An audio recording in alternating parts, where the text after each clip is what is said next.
Hello बच्चों, कैसे हो? मैं योगेंद्र एक बार फिर आपके सामने। और आज हम चैप्टर रियल नंबर्स में आगे पढ़ेंगे। फंडामेंटल थ्योरम ऑफ अर्थमेटिक, उस पर बेस कुछ क्वेश्चन पढ़ेंगे और उसके अलावा हम कुछ चीज़ें और सीखेंगे इसी चैप्टर से रिलेटेड। तो आप सब तैयार हैं? ओके, सो स्टार्ट करते हैं फंडामेंटल थ्योरम ऑफ अर्थमेटिक से।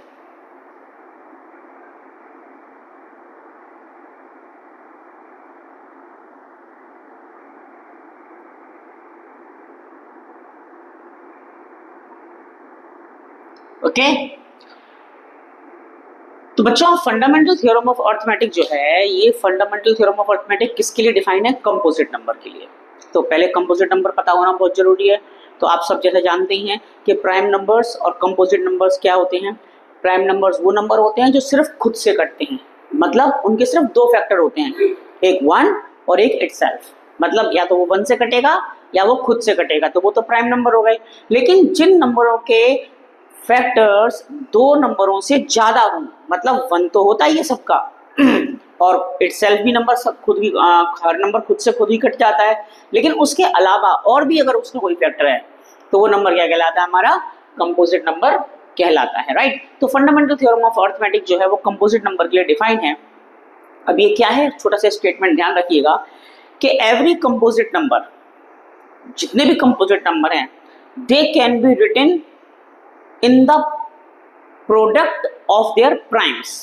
मतलब हम किसी भी कंपोजिट नंबर को उसके प्राइम नंबर्स के प्रोडक्ट के रूप में लिख सकते हैं।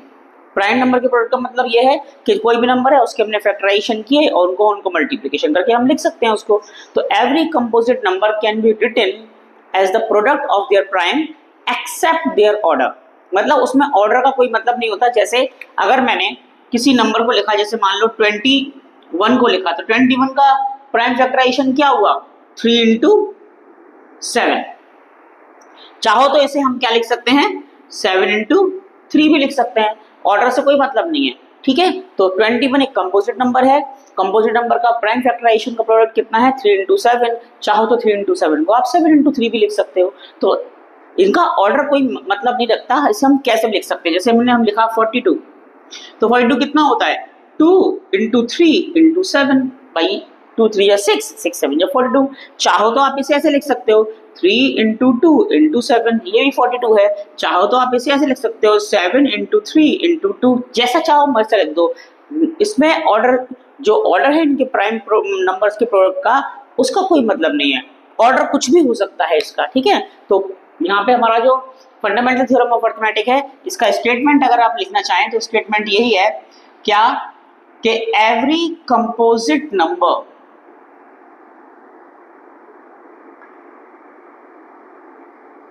कैन बी रिटन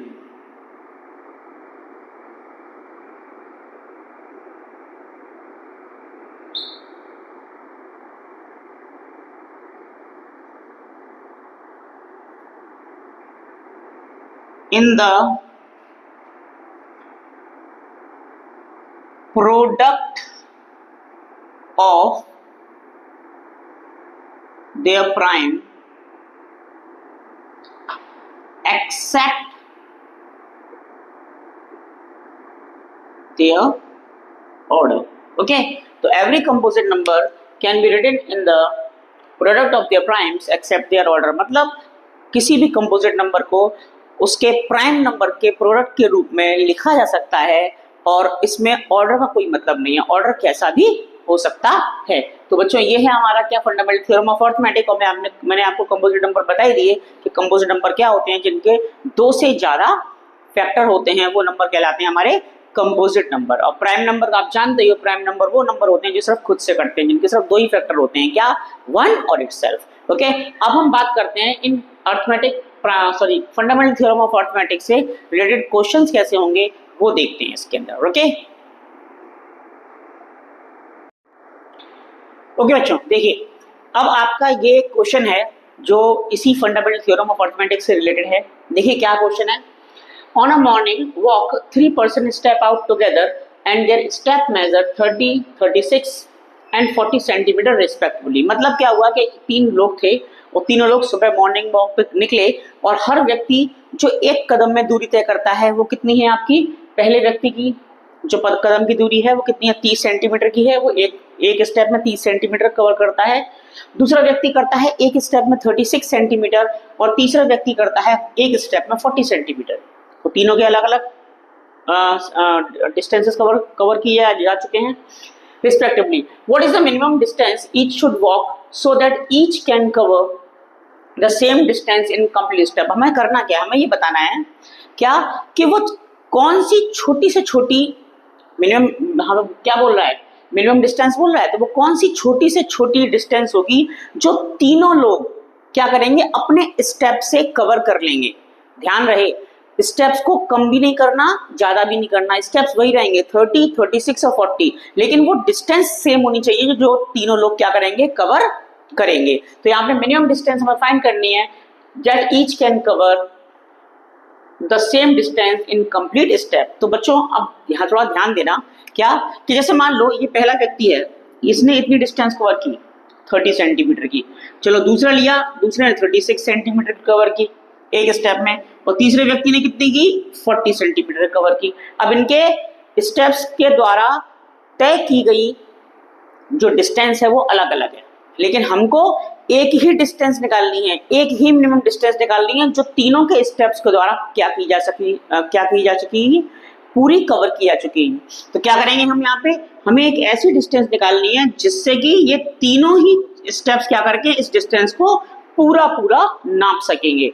तो हम क्या करेंगे इसमें इनका सिंपल सी बात है, इसमें इन तीनों नंबरों का क्या कर दिया जाएगा, एलसीएम फाइंड आउट कर दिया जाएगा। और एलसीएम आप सब लोग निकालना जानते ही हैं, फिर भी निकाल के दिखा दे रहा हूँ, देखिएगा 30, 36 एंड 40, एलसीएम फाइंड आउट कर लीजिए।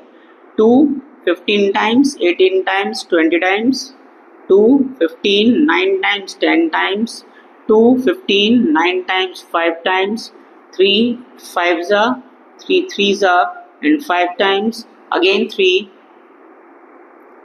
1s are 3 and then 5 and last one is 5 1 1 1।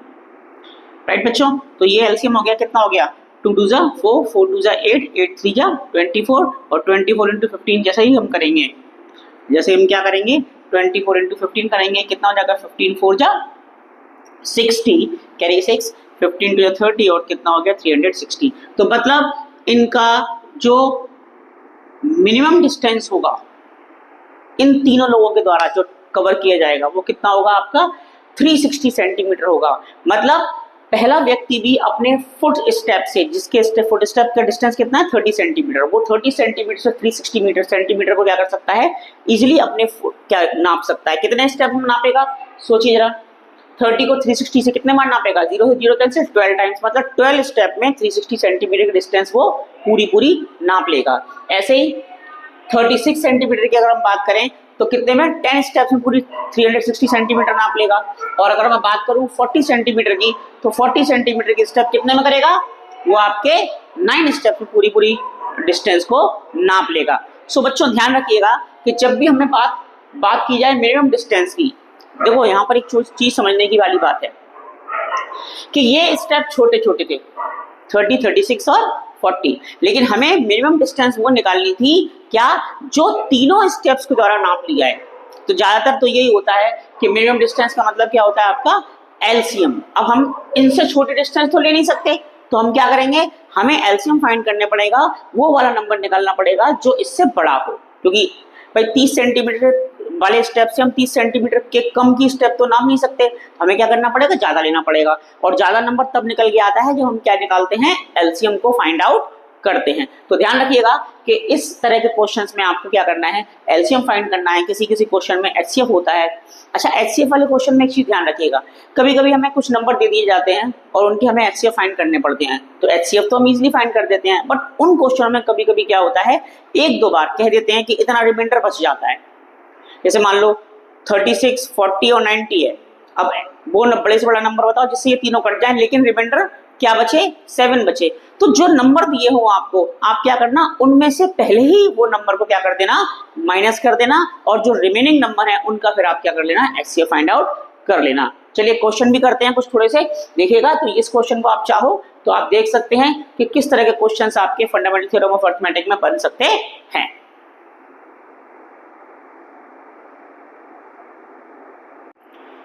Okay बच्चों, अब देखते हैं एक नेक्स्ट क्वेश्चन। ये क्वेश्चन है आपके सामने, ये भी फंडामेंटल थ्योरम ऑफ अर्थमेटिक पे ही डिपेंड है। क्या क्वेश्चन है कि show that any number of the form 4 to the power n where n belongs to n can never end with the digit 0। मतलब ये कहा जा रहा है यहाँ पे कि अगर आपके पास एक नंबर है इस फॉर्म में 4 to the power n, यहाँ 4 की जगह पर कोई भी नंबर हो सकता है, राइट। तो अगर इस तरह का कोई नंबर है और n यहाँ पर क्या है, आपका एक नेचुरल नंबर है जिसमें आप नेचुरल नंबर में 1 से लेकर जितना आप चाहें वहां तक वैल्यू को आप रख सकते हैं, और कहा ये जा रहा है, हमसे ये शो करने को बोल रहा है कि आप यहाँ कितना भी नंबर रख लो नेचुरल n की जगह पर, लेकिन ये कभी भी सॉल्व करने पर लास्ट जो डिजिट है इसकी, जिसे हम यूनिट डिजिट कहते हैं, वो डिजिट कभी भी इसकी 0 नहीं आएगी।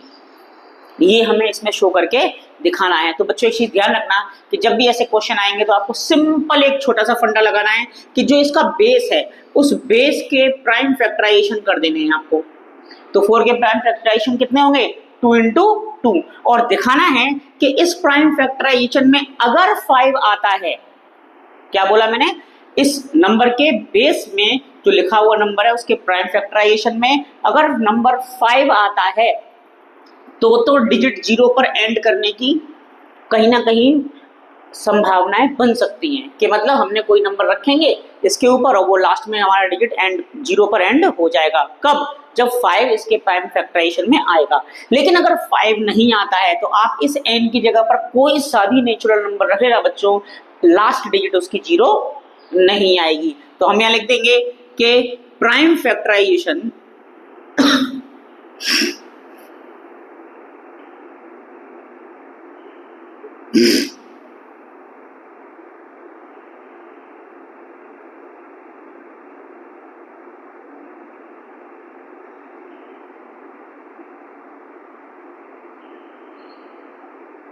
prime factorization does not contain 5 as a factor, so 4 to the power n can never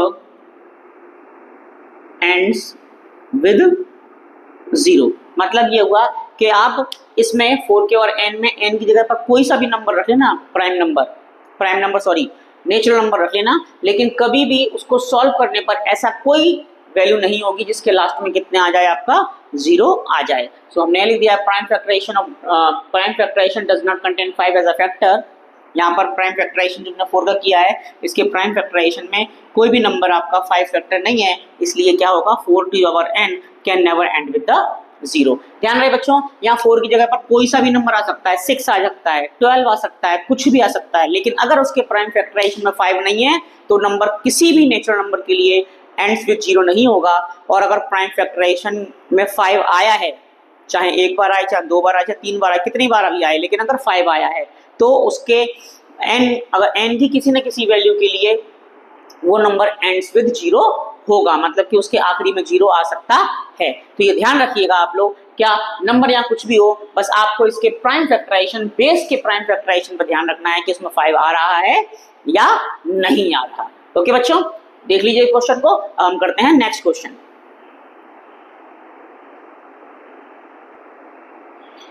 okay बच्चों देखिए, अब इसमें 2 चीजें और थोड़ी ध्यान रख ले, छोटी सी चीजें हैं, उनको ध्यान रखने की जरूरत है। क्या कि LCM into HCF is equals to product of the 2 primes. ये हमने छोटी क्लासेस जब हमने मैथ पढ़ी थी 7th 8th वाली, उस वाली मैथ में भी ये क्वेश्चन हम इस पे बेस हमने किए थे।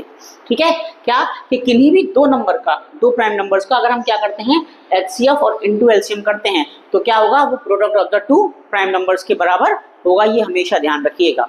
ठीक है, और दूसरा ये है कि एचसीएफ, अगर हम किन्हीं 2 नंबर्स का एचसीएफ फाइंड आउट कर रहे हैं तो वो हमेशा उन नंबर के एलसीएम को कंप्लीटली डिवाइड कर देगा। ये ध्यान रखने वाली बात है। एचसीएफ छोटा होता है, एलसीएम हमेशा बड़ा निकल के आता है, तो छोटा नंबर जो होगा वो उसके मतलब कि एचसीएफ जो होगा वो उसके एलसीएम को क्या कर देगा, कंप्लीटली डिवाइड कर देगा, रिमाइंडर 0 बचेगा। तो 2 चीजें थोड़े ध्यान रखिएगा, किसी किसी क्वेश्चन में इनका भी यूज करने को आ जाता है। कभी कभी ऐसा आता है कि 2 नंबर दे दिए आपको, ठीक है, और उन 2 नंबर को मल्टीप्लिकेशन आप यहाँ इजीली कर सकते हैं। जैसे मान लो 6 और 7 दे दिया यहाँ पे, तो 6 7 जो कितने हो गए 42, और उनका एचसीएफ दे रखा है आपको, राइट, और आपको निकालना क्या है फिर एलसीएम। तो आप एचसीएफ यहाँ रख दीजिए, प्रोडक्ट ऑफ द 2 नंबर यहाँ रख दीजिए, जब ये डिवाइड लगा देंगे तो आपका क्या निकल के आ जाएगा, एलसीएम निकल के आ जाएगा। तो यही कहने का मतलब है, इन 2 क्वेश्चंस को, सॉरी इन 2 फॉर्मूलेस को ध्यान रखिएगा। छोटे से स्टेप्स हैं, आप इनको ध्यान रखें और क्वेश्चंस में इनका यूज करें। अब देखते हैं आगे। अब देखिए बच्चों, अब इसके बाद हम बात करेंगे किसकी, टर्मिनेटिंग डेसिमल और नॉन टर्मिनेटिंग डेसिमल्स की, राइट। अब ये तो हम जानते हैं, हमने पहले ही पढ़ रखा है 9th क्लास के अंदर की टर्मिनेटिंग क्या होते हैं और नॉन टर्मिनेटिंग क्या होते हैं।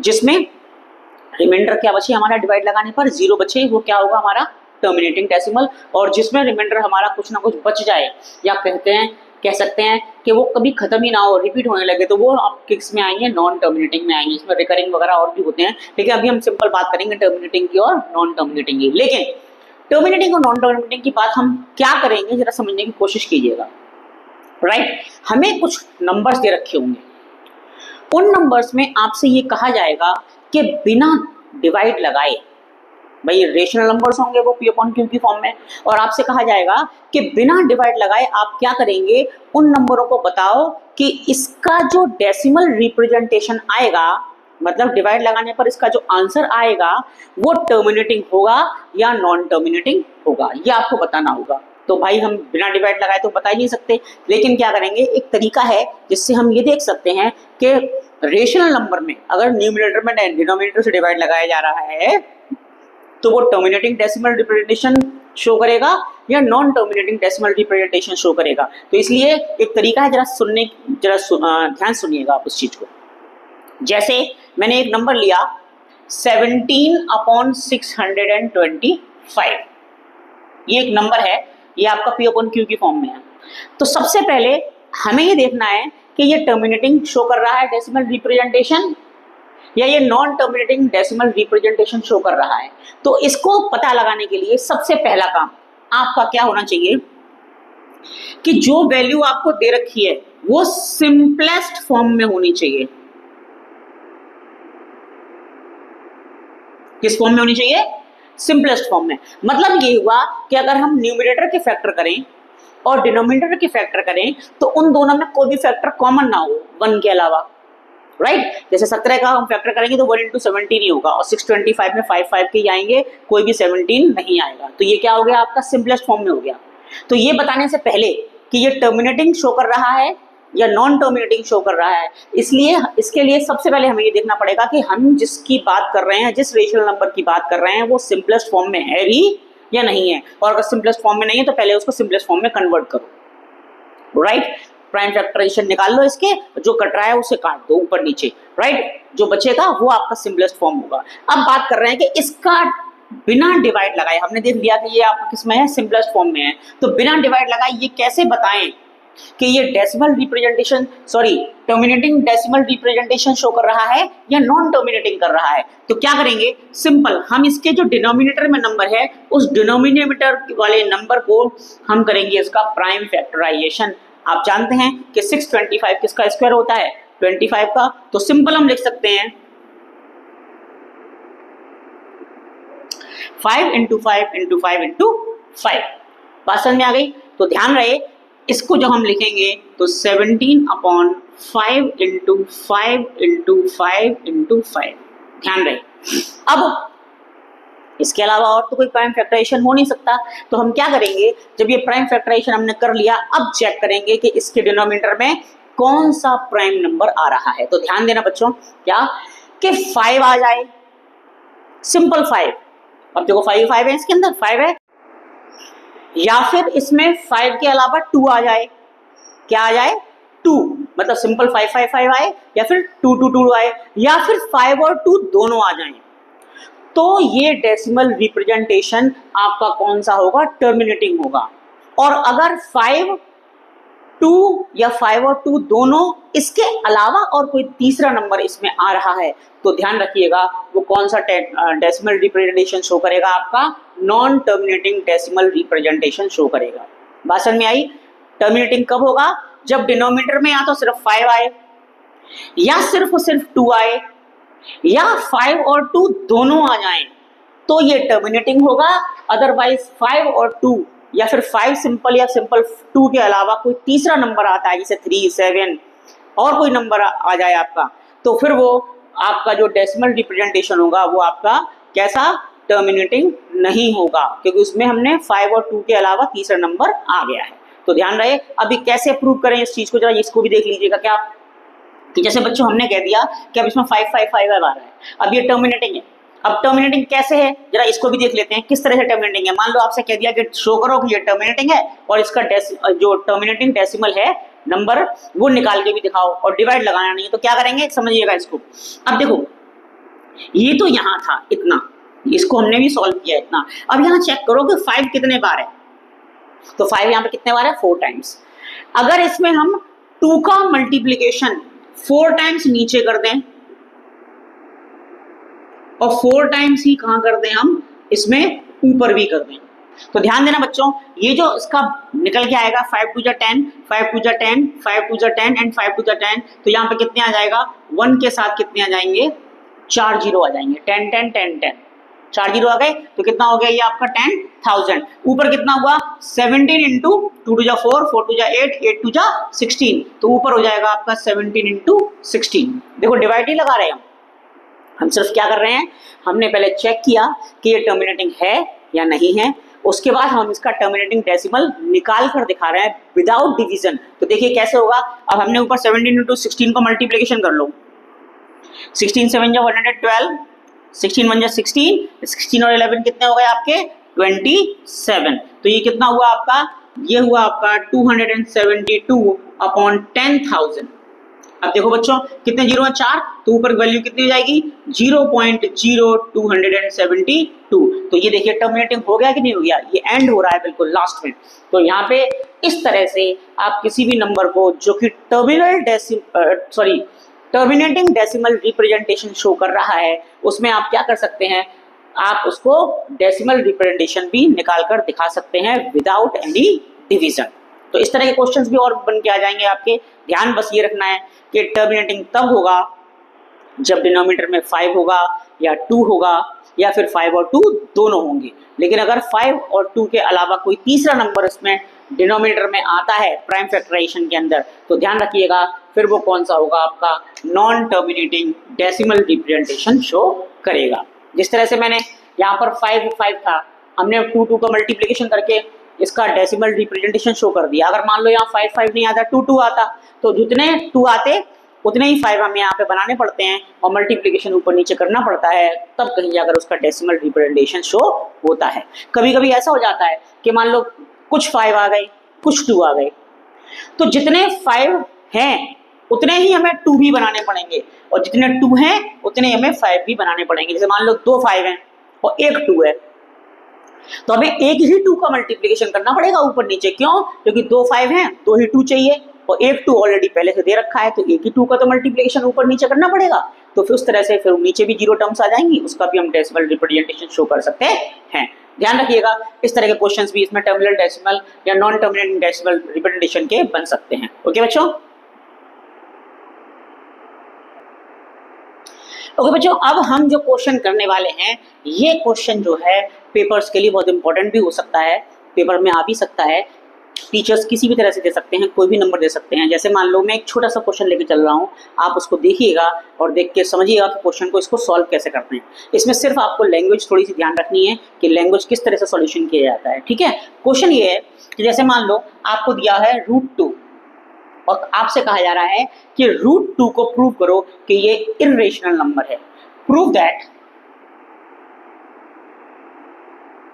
√2 इज अ इर्रेशनल नंबर। आपको ये प्रूव करना है। भाई रेशनल और इर्रेशनल हम पिछले क्लासेस में पढ़ ही चुके हैं।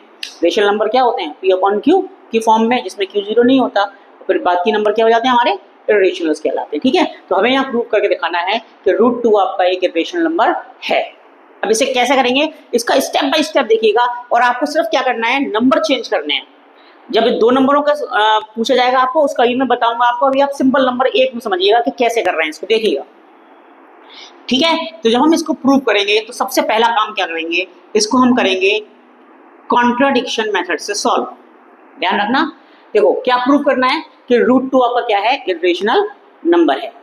तो थोड़ी देर के लिए हम ये मान लेते हैं कि आपका √2 इर्रेशनल ना होकर कैसा है, रेशनल नंबर है। तो हमने यहाँ क्या कर लिया, let √2 is a rational number. हमने ये मान लिया कि भाई तुम कह रहे हो कि रूट टू इरेशनल प्रूव करना है, तो हमने मान लिया कि थोड़ी देर के लिए क्या कि रूट टू आपका कैसा इरेशनल ना होकर कैसा नंबर है, रेशनल नंबर है। अब आप और हम ये सब जानते हैं क्या कि जब कोई नंबर रेशनल होता है तो उसको हम किस फॉर्म में लिख सकते हैं, पी अपॉन क्यू की फॉर्म में लिखा जा सकता है, where Q is not equal to 0। तो यहाँ लिखेंगे root two is irrational number, हमने माना है लेट, तो therefore it can be written in the form of p by q where q is not equals to 0 and p comma q do not have a common factor। ठीक है, क्या कि अगर root two हमने rational माना है ध्यान रखना लेट, तो रूट टू को हम लिख सकते हैं किस फॉर्म में, पी अपॉन क्यू की फॉर्म में, जहाँ क्यू 0 के बराबर नहीं होगा और पी और क्यू दोनों में कोई भी कॉमन फैक्टर नहीं होगा, तभी ये सिंपलेस्ट फॉर्म होगी पी अपॉन क्यू। तो हमने क्या माना कि root two is a rational number मान लिया है हमने, और हम इसको क्या है पी अपॉन क्यू की फॉर्म में लिख सकते हैं। तो जब लिख सकते हैं तो इसको इक्वल भी कर सकते हैं, तो root two equals to P upon Q, इसको इस फॉर्म में लिखा जा सकता है। अब क्या करेंगे, इसमें हम करते हैं squaring both side.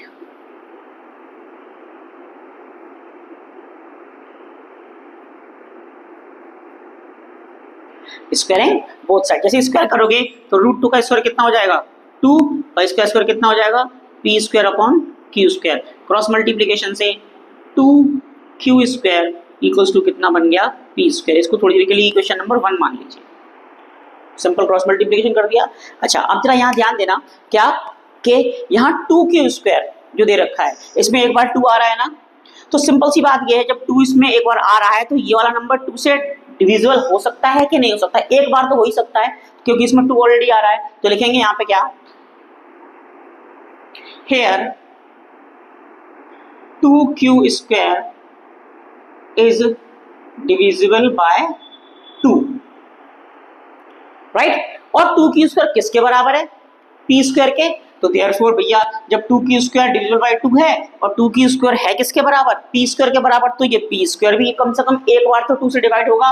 Therefore p square is also divisible by 2, right. और जब किसी नंबर का स्क्वायर 2 से डिवाइड हो सकता है तो वो सिंपल नंबर भी क्या हो सकता है 2 से डिवाइड हो सकता है। तो जब p स्क्वायर 2 से डिवाइड हो रहा है तो therefore p is also divisible by 2। इस चीज का ध्यान रखिएगा कि p भी हमारा क्या है 2 से डिवाइड हो सकता है, राइट। ये हमने फर्स्ट इक्वेशन से इतनी चीज निकाल ली। अब क्या करते हैं, जब p थोड़ी देर के लिए मान लेते हैं p 2 से डिवाइड हो सकता है, ठीक है, तो क्या कर रहे हैं क्या कि लेट, हम यहाँ पे एक काम कर लेते हैं, मान लेते हैं क्या कि ये p जो नंबर है आपका p स्क्वायर जो आपने लिखा हुआ है ये आपका 2 से डिविजिबल, तो हमने यहाँ शो करके दिखा दिया। अगर यही काम हम इस q के लिए भी कर दें, मेरी बात समझने की कोशिश करना, क्या कि p को तो हमने दिखा दिया कि p 2 से डिवाइड हो रहा है, अगर हम यही काम इस q के लिए भी कर दें कि q is also divisible by what 2, तो दोनों का कॉमन फैक्टर 2 बन जाएगा। तो हम क्या करते हैं, लेट अस अज्यूम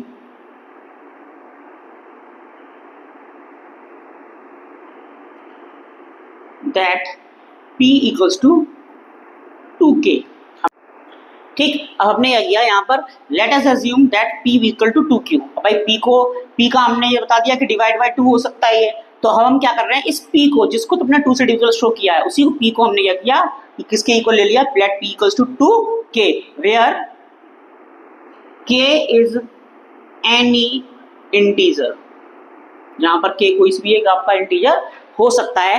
तो अब इस वैल्यू को इक्वेशन नंबर फर्स्ट में जो हमने यहां पर ली थी उसमें हम क्या कर देंगे पुट कर देंगे, तो ये क्या होगा 2q square is equals to 2k square, ठीक है, सॉरी स्क्वायर अंदर नहीं बाहर लगेगा क्योंकि पूरे पर लग रहा है, p की वैल्यू पूरे पर स्क्वायर है तो 2 का स्क्वायर होगा। ये क्या हो गया आपका 2q square equals to 4k square, 2 से 4 कट जाएगा तो सिंपल क्या रहेगा ये Q square is equals to 2k square. अब ध्यान देना, यहाँ पर जो काम यहाँ किया था वही काम यहाँ करना है। क्या कि 2k स्क्वायर कम से कम एक बार तो 2 से डिवाइड हो सकता है।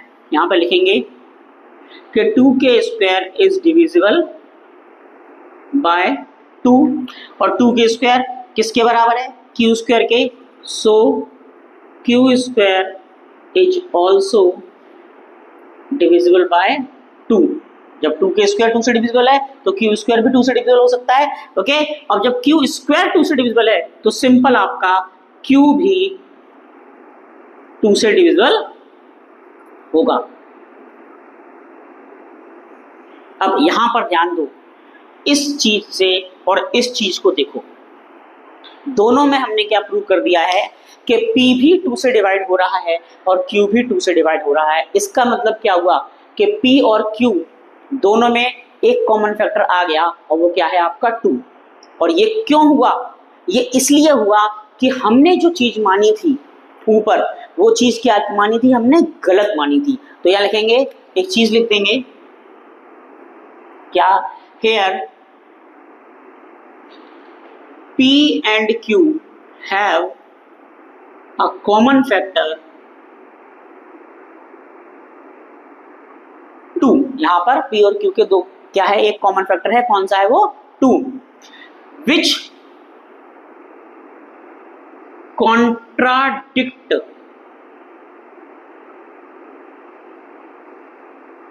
our assumption। जो क्या कर रहा है? विरोधाभास, मतलब कॉन्ट्रडिक्शन का मतलब होता है विरोधाभास। जो क्या कर रहा है? इस चीज का विरोध कर रहा है कि आपने जो चीज शुरू में मानी थी वो क्या है? गलत मानी थी। और जो चीज हमने शुरू में मानी थी वो क्या मानी थी? कि √2 क्या था? Rational number. और ये चीज हमने गलत सिद्ध कर दी कि हमने जो शुरू में माना था वो चीज क्या है? गलत हुई है। क्यों गलत हुई है? क्योंकि P और Q यहाँ पर सेम कॉमन फैक्टर यहाँ पर है। कौन सा है वो? 2। और जब ये गलत हो गया हमारा शुरू का माना हुआ, तो इसका जस्ट उल्टा क्या हो जाएगा? Hence √2 is a irrational number। तो बच्चों, इस तरह से हम क्या कर सकते हैं? कॉन्ट्रडिक्शन मेथड की हेल्प से इस √2 को, चाहे √3 आ जाए चाहे √5 आ जाए, बस यहाँ पर आपको वैल्यू चेंज करनी है।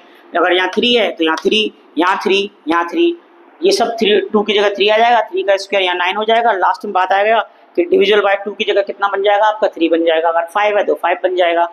तरीका यही रहेगा आपका कि किस तरह से आप कॉन्ट्रडिक्टरी मेथड की हेल्प से आप किसी भी नंबर को, जो आपको दे रखा है उसको शो करके दिखा सकते हैं कि ये नंबर कैसा है? आपका इर्रेशनल नंबर है। ओके, तो देख लीजिए, बुक्स में भी दे रखा है। अगर आपको ये सही लगे तो आप इसको यूज कर लीजिएगा। बुक्स में दे रखा है वो वाला भी आप क्या कर सकते हैं? यूज कर सकते हैं।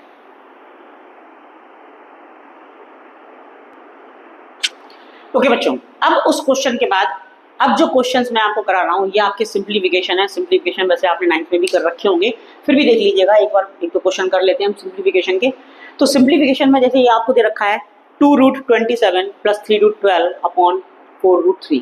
तो इस तरह से सिंप्लीफिकेशन आप जानते हैं कैसे किए जाते हैं कि डिनोमिनेटर में जो आपका टर्म रूट के अंदर होता है, अब यहाँ पे सिंपल एक नंबर है 4√3, तो इसके अंदर एक ही रूट के अंदर नंबर आ रहा है √3।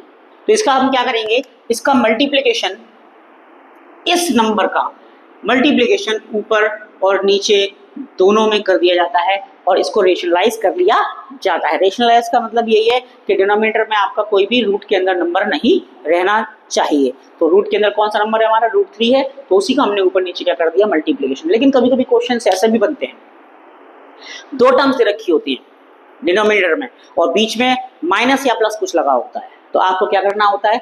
अगर डिनोमिनेटर में कोई 2 टर्म्स मिलाकर माइनस की हैं, राइट, जैसे √3 - √2, तो क्या करेंगे? ऊपर उस पूरे जो नंबर दे रखा है आपको उसमें √3 + √2 का ऊपर और √3 + √2 का नीचे मल्टीप्लिकेशन हो जाएगा। बस क्या होगा? साइन चेंज हो जाता है बीच वाला। अगर माइनस लगा है तो प्लस लगा दीजिएगा और ऊपर नीचे मल्टीप्लिकेशन कर दिएगा। अगर नीचे प्लस लगा है तो ऊपर नीचे मल्टीप्लिकेशन किसका होगा? माइनस लगा के नंबर का होगा। ठीक, तो छोटा सा हम ये क्वेश्चन देख रहे हैं, इसको देखिएगा। मैंने मल्टीप्लिकेशन किसका किया? √3 का ऊपर, √3 का नीचे। जैसे मल्टीप्लिकेशन होगा देखिए बच्चों की क्या बन जाएगा? √3 का इसमें मल्टीप्लिकेशन, दैट इज 227 × 3 हो जाएगा, ये रूट के अंदर ही जाएगा, प्लस 3 रूट 12 के अंदर किसका मल्टीप्लीकेशन होगा, 3 का हो जाएगा, और अपॉन जैसे रूट 3 का मल्टीप्लाई इसमें होगा तो ये 4 इंटू 3 बन जाएगा। जैसे ही बनता है तो आप इसको देखिएगा कितना आएगा 2। 27 क्या होता है 3 इंटू 3 इंटू 3, 3 इंटू 3 इंटू 3, और एक ये 3 रहा तो ये भी 3, प्लस 3 इंटू कितना है 12, 12 कितना होता है आपका 2 इंटू 2 इंटू 3, और एक 3 ये रहा, राइट, 2 टू 4, 4 3 12, 12 भी हो गया, ये वाला 3 यहाँ आ गया, और अपॉन नीचे कितना है आपका 12 है। तो देखिए कैसे होगा, यहाँ पे पेयर बनेंगे, तो जैसे पेयर बनेंगे 2 इंटू ये 2 तो यहाँ आ गया, ये 3 आ गया, ये भी 3 आ गया, प्लस ये 3 आ गया, इंटू ये पेयर बन गया 2 का, और ये वाला भी पेयर बन गया 2 का, सॉरी 2 नहीं 3 का, और अपॉन में कितना आया 12। देखिएगा बच्चों कितना होगा 3 2 जा 6, और 6 3 जा कितना होता है 18, प्लस 3 2 जा 6, और 6 3 जा 18, और नीचे कितना 12, 18 कितना होता है 36 अपॉन 12। अब दोनों को सिंप्लीफाई कर दीजिए, कितना हो जाएगा 3, तो कितना आया 3 अपॉन 1, ये आपका क्या हो जाएगा सिंप्लीफाई होकर ये आपका आंसर बन जाएगा। तो इस तरह से सिंप्लीफिकेशन भी हम क्या कर सकते हैं, नंबरों की कर सकते हैं। और भी करिएगा क्वेश्चन, ठीक है। मैंने बता दिया कि अगर यहाँ पर एक नंबर की जगह पर, जैसे सिंपल नंबर है, अगर 2 नंबर होते हैं उसमें माइनस लगाए तो उस माइनस को चेंज करके बीच वाला प्लस करके ऊपर नीचे मल्टीप्लिकेशन करके उनको भी हम कर सकते हैं सिंप्लीफाई, और अगर प्लस लगा हुआ है तो ऊपर नीचे माइनस का लगाकर साइन चेंज करके ऊपर नीचे मल्टीप्लिकेशन करके हम इसको सिंप्लीफाई कर सकते हैं।